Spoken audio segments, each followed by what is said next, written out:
Ngisemba isikhathi sokukhuluma nginaso. Ngifuna ukubabona ke labo bafazi la ngizohamba nawe. Hayibo. No ngizohamba nawe ngifuna ukubabona labo bafazi labo. Uyobona abafazi sikuphi isidingo seRoach pho. Hayibo.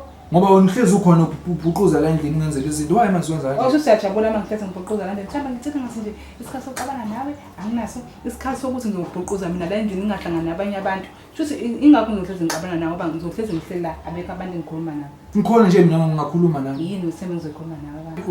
Usukwazi ukuhamba abafazi manje usuhamba. Yini le ukhuluma nabafazi? Semba yini ekuhluphayo?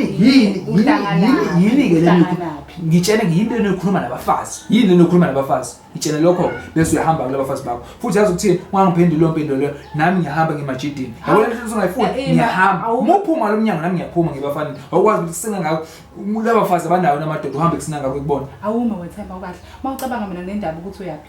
Wenzani ngempilo yakho?